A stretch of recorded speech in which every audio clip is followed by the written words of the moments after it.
কি বাবু, এই জঙ্গলের মধ্যে নেমে যাচ্ছেন যে? কিছু হয়েছে নাকি? আর কি করব ভায়া, শাশুড়ি মা যদি বনবাসী হন তার সাথে আর কোথায় দেখা করব বলো? চুপ করো না, তোমারও সবেতেই বাড়াবাড়ি। বলেন কি, এই জঙ্গলে আবার কেউ থাকে নাকি? উফ, তোরা তো জেনে কাজ কি। এবার যা তো বাবু, আর তুমি তাড়াতাড়ি পা চালাও।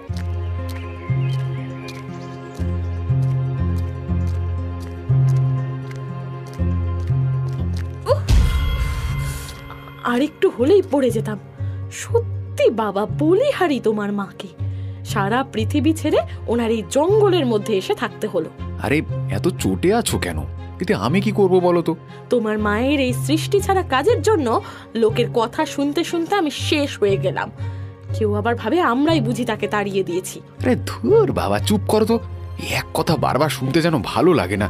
যেই কাজটা করতে এসেছি সেটা করে বাড়ি চলো, ওদিকে আবার অনেক কাজ পড়ে রয়েছে।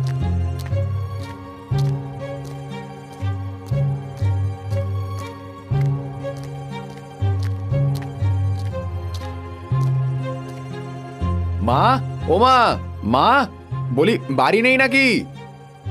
ও মা, নন্দ এলি নাকি? আরে এ তো দেখে বৌমাও এসেছে। কতদিন পরে এলে বৌমা। কোথায় ছিলে মা? সেই কখন থেকে ডাকছি। ঘরেই তো ছিলাম বাচ্চা, বয়স হয়েছে তো কানে একটু কম শুনি, তার উপর পুঁথিপত্র নিয়ে একটু ব্যস্ত ছিলাম। তোরা আয় আয়, ঘরে আয়, ঘরে আয়।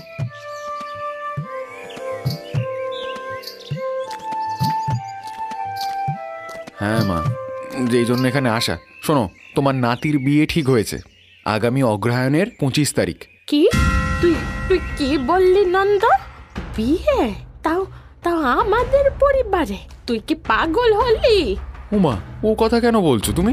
কেন বলছি তুই বুঝতে পারছিস না নন্দ? তোর প্রথম বিয়ের সময় কি হয়েছিল তুই কি ভুলে গেলি? প্রথম বিয়ে মানে তোমার আরো একটা বউ আছে? ও মা গো, এ কি সর্বনেশে কথা গো! আরে ধুর বাবা, পুরো কথা না শুনেই চেঁচাও কেন এত? বিয়ে হয়নি, বিয়ের আগেই অমঙ্গল, ঘোর অমঙ্গল হয়েছিল বৌমা। আমাদের বংশে ছেলের বিয়ের আগে অমঙ্গল কাটাতে হয়, নইলে সর্বনাশ হয়।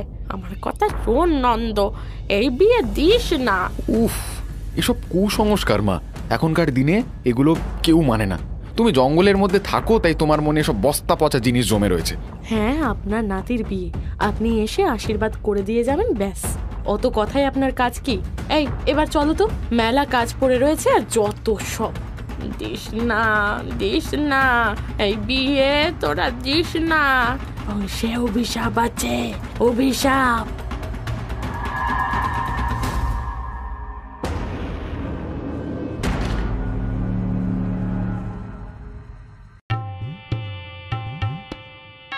দেখতে দেখতে মোহনের বিয়ের দিন এসে উপস্থিত হলো। বরযাত্রী নিয়ে মোহন বিয়ে করতে রওনা দিল, কিন্তু কিছুটা পথ যেতেই তারা দেখল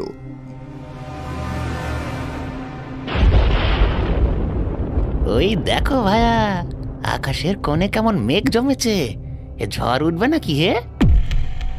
আবার কি অনাসৃষ্টি কথা গো!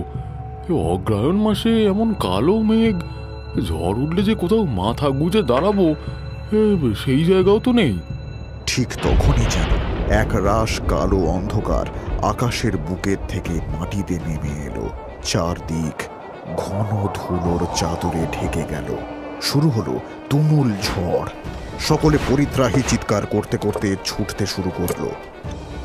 ওরে ওরে, ঝড় উঠেছে, ঝড়! কে কোথায় আছো? পালাও পালাও, ঝড় উঠেছে! কে আছো? বাঁচাও বাঁচাও! বাপরে বাপ, কি কাণ্ড বলো দেখি! এ কথা নেই, বার্তা নেই, এত ঝড়! সত্যি মোহন, তোর বিয়ের কথা আমাদের খুব মনে থাকবে মাইরি। এ কি, এ মোহন কোথায় গেল? সে তো এখানেই ছিল। হায় হায় হায় হায়, এ মোহন, এ মোহন, মোহন কোথায় গেল রে? মোহন, এ মোহন, কোথায় তুই? এই ঝড়ের মধ্যে কোথায় গেল সে ভগবান! এবারে আমরা নন্দ দাদাকে কি বলবো? বরযাত্রীরা আর দেরি না করে মোহনের বাড়িতে ফিরে এসে নন্দকে সমস্ত কথা খুলে বলতেই সে যেন মাথায় হাত দিয়ে বসে পড়ল। হে ভগবান, কি সর্বনাশ হলো! ওগো, ওদের মধ্যে কেউ কেউ বলেছে কি খোকাকে নাকি বাঘে নিয়ে গেছে। কি কি কি বলছো কি রুনা? আমাদের গ্রামে বাঘ কোথা থেকে আসবে? তবে কি জলজান্ত ছেলেটা বাতাসে মিলিয়ে গেল নাকি পাতালে সেঁধিয়ে গেল? ওগো, আমি তোমাকে বলছি, এ নির্ঘাত তোমার মায়ের কাজ। উনি এই বিয়ে দিতে মানা করেছিলেন। মায়ের কাজ? কিন্তু মা এমনটা করবে কেন? হে ভগবান, এদিকে বিয়ের লগ্ন চলে আসছে। সঠিক সময় মোহন ওখানে না পৌঁছালে যে মেয়েটা লগ্নভ্রষ্টা হবে। আমি তোমাকে বলছি, একবার চলো, আমি ওই জঙ্গলের মধ্যে গিয়ে দেখি। আর দেরি করো না। নন্দ আর কোনো উপায় না দেখে রুনাকে সঙ্গে করে নিয়ে সেই জঙ্গলের দিকে রওনা দিল। জঙ্গলের মধ্যে চারদিকে ঘুটঘুটে অন্ধকার। নন্দ আর রুনা খুব সাবধানে কিছুটা যেতেই ওম নমঃ তৎসৎ বিরূপাক্ষ নমঃ নমঃ ওম নমঃ। বলেছিলাম, আমি তোমাকে বলেছিলাম, ওই ডাইনি বুড়ি আমার ছেলেটাকে তুলে এনেছে। দেখলে, এবার বিশ্বাস হলো? আমার বাচ্চা। মা, এটা তুমি এটা এটা কি করছো? তুমি তুমি কি বদ্ধ পাগল হয়ে গেলে? তুমি তুমি মোহনকে তুলে এনেছো? আমাকে তোরা ভুল বুঝিস না। আমি যা করছি সকলের মঙ্গলের জন্য করছি। একটা নিরীহ প্রাণ রক্ষা করার জন্য করেছি। ব্যাস মা, ব্যাস, অনেক বলেছো। এতদিন তুমি যা করেছো আমি কোনোদিন কোনো কিছুতে বাধা দিই না। নন্দ, আমার কথাটা শোন। আমাকে এই যজ্ঞ সম্পূর্ণ করে নিতে দে, তাহলেই আমাদের বংশ এই অভিশাপ থেকে মুক্তি পেয়ে যাবে রে। ও চুপ করো মা, চুপ করো। তুমি এই জঙ্গলে থাকো, যা ইচ্ছে তাই করো, আমরা কিচ্ছু বলিনি। কিন্তু কিন্তু আজকে আমার ছেলেটার বিয়ের দিন, তুমি ওকে এইভাবে ছি মা, ছি। আমি তোমাকে আগেই বলেছিলাম, এই ডাইনি বুড়ির সাথে কোনো সম্পর্ক রেখো না। সেদিন ও আমার ছেলেটাকে বিয়ে দিতে মানা করেছিল। আমরা সেই কথা শুনিনি বলে বিয়ের দিনে ছেলেটাকে তুলে এনে কালা জাদু করছে। না বৌমা, বিশ্বাস করো, আমি কোনো খারাপ উদ্দেশ্যে দাদু ভাইকে নিয়ে আসিনি। তোমরা কেন বুঝতে চাইছো না যে আমাদের বংশের অভিশাপ মোচন করতে না পারলে সব কিছু ঠিক হবে না? অভিশাপ অভিশাপ অভিশাপ, নিকুচি করেছে অভিশাপের। আমি স্পষ্ট করে বলে দিচ্ছি মা, এরপরে যদি এরকম তুমি আর কিছু করো তাহলে কিন্তু খুব খারাপ হয়ে যাবে। বাবা, তুমি একটিবার শোনোই না ঠাকুমা কি বলতে চাইছে। উনি তো আমাদের খারাপ চাইবেন না। তুই চুপ কর খোকা। তোর বিয়ের লগ্ন বয়ে যাচ্ছে, ওদিকে একটা মেয়ে বিয়ের পিঁড়িতে বসে রয়েছে। তাড়াতাড়ি চল, যত সব উটকো ঝামেলা। যাস না নন্দ, এইভাবে যাস না। আজকে তোদের জেদের জন্য আবার একটা নিষ্পাপ প্রাণের বলি হবে। হে ঈশ্বর, আমি সব জেনেও কিছু করতে পারলাম না, কিচ্ছু না। ও বাবারে, আপনারা এসে পড়েছেন। কি যে চিন্তায় পড়ে গেছিলাম। আপনাদের এত দেরি হলো যে? ও কিছু না দাদা, আসলে ছেলের শরীরটা একটু খারাপ করেছিল। আপনি আর দেরি করবেন না, লগ্ন যে বয়ে গেল। হ্যাঁ হ্যাঁ, এসো বাবা এসো, মণ্ডপে চলো। এই, কে কোথায় আছিস? মেয়েকে নিয়ে আয়।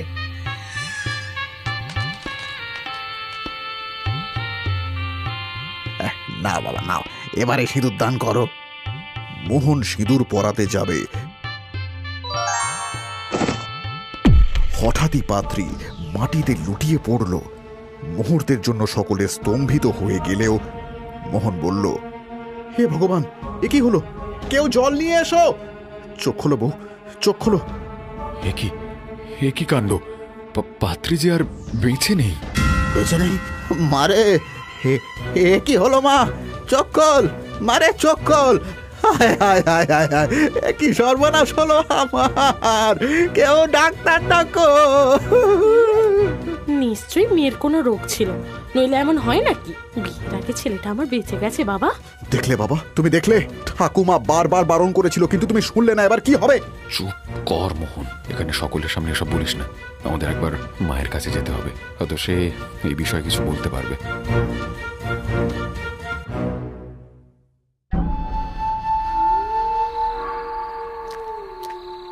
কি রে, তোরা এসে গেছিস বাবা? 2 মিনিট দাঁড়া, আমি পুজোটা শেষ করে নি। মা, আমরা আবার আসবো সেটা তুমি জানতে? জানবো না কেন রে বাছা? আজ আর একটা নিরপরাধ মেয়ের বলি হলো। কতবার বললাম, তোরা শুনলি না। ঠাকুমা, তুমি জানো আমার হবু বউ বিয়ের আগেই? হ্যাঁ বাছা, সিঁদুর দানের আগেই মা লক্ষ্মীর বিসর্জন হয়ে গেল। এটাই তো এতদিন ধরে হয়ে এসেছে। কত লক্ষ্মী যে ওই হাঁড়ি কাঠে প্রাণ দিয়েছে তার ঠিক নেই। মা, এসব কি বলছো কি তুমি? বলো তো, আমরা যে কিছুই বুঝতে পারছি না। লক্ষ্মী, বলিদান, এসবের মানে কি? হ্যাঁ নন্দ, আমাদের বংশের এটাই তো সেই অভিশাপ। এই বংশের প্রতিটা ছেলের প্রথম বউয়ের মৃত্যু অনিবার্য। কেউ একে খণ্ডাতে পারেনি। আমি তোর বাবার দ্বিতীয় স্ত্রী ছিলাম, বৌমাও তোর দ্বিতীয় স্ত্রী। কি বলছো কি ঠাকুমা? তার মানে আমাদের বংশে ছেলেদের যখন প্রথমবার বিয়ে হয়, সেই স্ত্রীর মৃত্যু হবেই? কিন্তু কেন ঠাকুমা? বউরা তো ঘরের লক্ষ্মী হয়। সেটাই তো প্রহসন বাছা। এর পেছনে অনেক বড় কাহিনী রয়েছে। আমিও এই বিষয়ে কিছুই জানতাম না। একদিন এক সিন্ধুকের মধ্যে তোদের পূর্বপুরুষদের লেখা এক পুঁথি খুঁজে পাই। সেখান থেকেই সবটা জানতে পারি। কি কি সেই কাহিনী মা? বলো, আমরা জানতে চাই। আজ থেকে বহু বছর আগে শ্রীমন্ত বর্মন নামে তোদের এক পূর্বপুরুষ এর জন্য দায়ী। তিনি ছিলেন অতুল ঐশ্বর্য আর সম্পদের অধিকারী। তার 5 মেয়ে ছিল। যখন ষষ্ঠবার তার স্ত্রী গর্ভবতী হলেন, তখন তিনি তার স্ত্রীকে বললেন, রত্না, এবারে তুমি আমাকে পুত্র সন্তান দিতে পারবে তো? সেটা আমি কি করে বলবো? আমি তো আগেও 5 বার সেটাই প্রত্যাশা করেছিলাম, কিন্তু ভগবানের ইচ্ছের সামনে কার কি বা করার থাকতে পারে? ভগবান, ভগবান, ভগবান! কে বলেছে ভগবানের ইচ্ছের বিরুদ্ধে কিছু হয় না? আমার এই অতুল ঐশ্বর্য, অপার সম্পদ কে ভোগ করবে? এসবের উত্তরাধিকারী কে হবে সেই চিন্তায় চিন্তায় পাগল হয়ে যাচ্ছি আমি রত্না। কিন্তু এর আগেও তো তোমার দাদা বা ভাই সকলের মেয়ে হয়েছে। সেটাই তো দুঃখের বিষয় রত্না। আমাদের বংশে যেন মেয়ের অভিশাপ লেগেছে। কি কি কি দরকার, কি দরকার কি মেয়ের? দরকার নেই আমার। আমার ছেলে চাই, ব্যাস। তুমি কি বলছো গো? মেয়ে হোক বা ছেলে, তারা তো আমাদেরই সন্তান। তুমি দেখো, আমাদের মেয়েরাই আমাদের সমস্ত সম্পত্তির রক্ষণাবেক্ষণ করবে। তুমি মিছেই ভাবছো। বোকার মতন কথা বলো না রত্না, বোকার মতন কথা বলো না। মেয়েরা বিয়ের পরে শ্বশুর বাড়ি চলে যাবে, কিন্তু ছেলে হলে তারাই হবে আমার বংশধর। না, এইবারে আমাকে কিছু একটা করতে হবে। সে কি? তুমি কি করবে গো? সেটাই যেটা আমার অনেক আগে করলে ভালো হতো।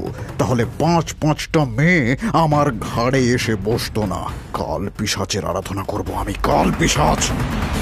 এই বলে শ্রীমন্ত ক্ষিপ্রপদে ঘরের থেকে বাইরে বেরিয়ে গেল, আর পুরনো পুঁথি খুলে নিয়ম অনুসারে কালো কয়লা দিয়ে এক ভয়ঙ্কর দর্শন দৈত্যের মূর্তি তৈরি করে সেটার আরাধনা করতে বসলো। তখন রাত 2টো। শ্রীমন্ত উচ্চস্বরে মন্ত্রোচ্চারণ করছিল। হঠাৎই এক শন শন শব্দ শোনা গেল। রোম হ্রোম নমঃ কাল পিশাচ নমঃ স্তুতে। Rome Rome.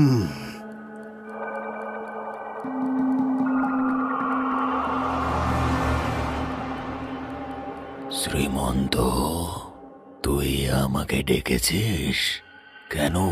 বল বল, কি চাস? আপনি আপনি এসেছেন প্রভু? হ্যাঁ, এসেছি। কি চাই তোর বল? সুদূর পাতাল থেকে কেন ডেকে পাঠিয়েছিস আমায়? প্রভু, আমার 5 মেয়ে, আমার অবর্তমানে আমার এই অতুল সম্পদ ঐশ্বর্য কে রক্ষণাবেক্ষণ করবে? এই চিন্তায় আমার জীবনে শান্তি নেই। দয়া করে আমায় একটা পুত্র সন্তান দিন। বেশ, তোর এই ইচ্ছে পূরণ হবে, কিন্তু এর সাথে একটা কথা মনে রাখবি। তোদের বংশে কোনো কন্যা সন্তানের জন্ম হবে না, আর না কখনো কোনো লক্ষ্মী তোদের ঘরে পা দেবে। যে কোনো ছেলের বিয়ের আগে একটা মেয়ের বলিদান দিতেই হবে। আমি রাজি, আমি সবেতেই রাজি প্রভু। আমার শুধু পুত্র সন্তান চাই, আমার আর কিচ্ছু চাই না। বেশ, তোর ইচ্ছে পূরণ হোক।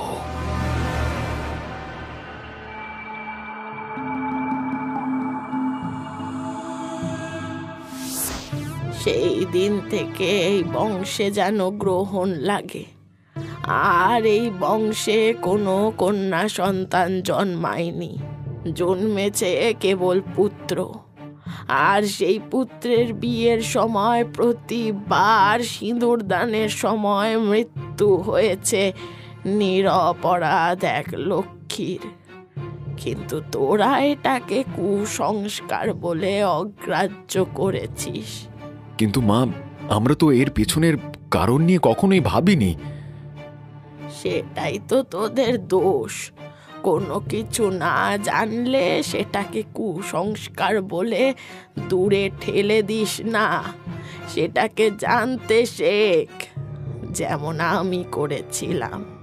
তাই জন্যই কি তুমি এই জঙ্গলে থাকো ঠাকুমা? হ্যাঁ বাছা, আমি ওই পুঁথি থেকে সব কিছু বিস্তারে জানার পরেই এর প্রতিকার খুঁজে বেরিয়েছি।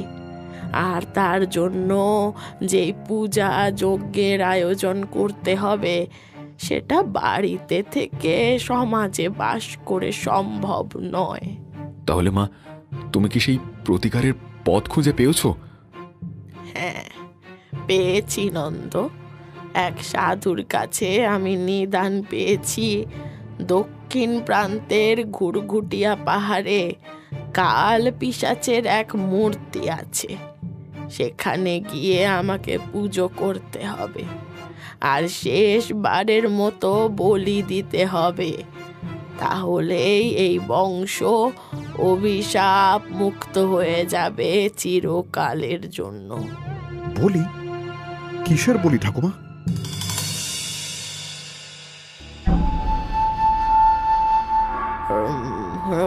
নমঃ কাল পিশাচ নমঃ স্তুতে।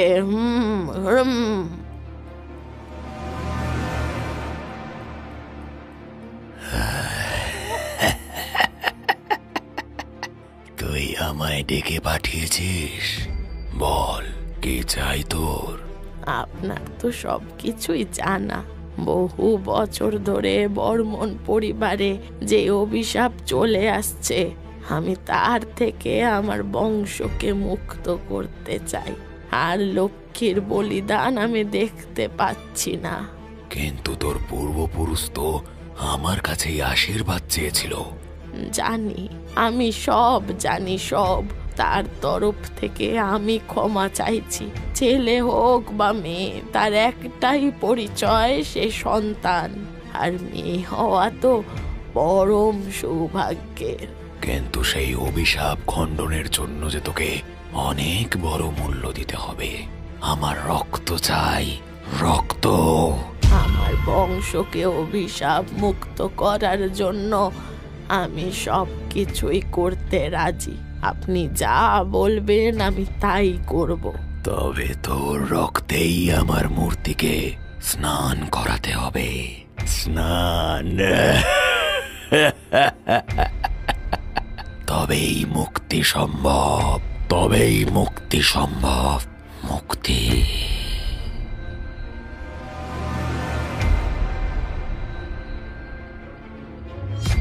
বেশ, ঠিক আছে। আমার বংশের অভিশাপ মুক্তির জন্য আমি নিজের প্রাণ বলিদান দিতে প্রস্তুত। এই বলেই বৃদ্ধা তার কাছে রাখা ছুরিটা বের করে নিজের হাতের উপরে রাখল। মুহূর্তের মধ্যে রক্ত ফিনকি দিয়ে ছিটকে পড়ল মূর্তির গায়ে। বৃদ্ধা অজ্ঞান হয়ে মাটিতে লুটিয়ে পড়ল। মুক্তি, মুক্তি।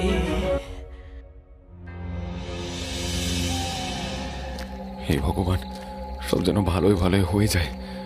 হ্যাঁ বাবা, দাইমা সেই কখন ভেতরে গেছে, এতক্ষণে তো প্রসব হয়ে যাওয়ার কথা। এত চিন্তা করিস না বাবা, ভগবান সব ভালো করবেন। অভিনন্দন নন্দ বাবু, আপনার ঘরে জোড়া লক্ষ্মী এসেছে। 2 ফুটফুটে নাতনি হয়েছে গো, নাতনি। কি? হ্যাঁ, ঈশ্বর আমাদের বংশকে অভিশাপ মুক্ত করেছে। মায়ের আত্মত্যাগ সফল হয়েছে রুনা। দেখলে দেখলে তুমি, মায়ের আত্মত্যাগ সফল হয়েছে। হ্যাঁ বাবা, ঠাকুমা আমাদের জন্য নিজের জীবন বিসর্জন দিয়েছে। আজকে আমাদের ঘরে 2 লক্ষ্মীর আগমনের ফলে সকল অভিশাপ কেটে গেল। আর কোনো নিরপরাধ লক্ষ্মীকে প্রাণ দিতে হবে না।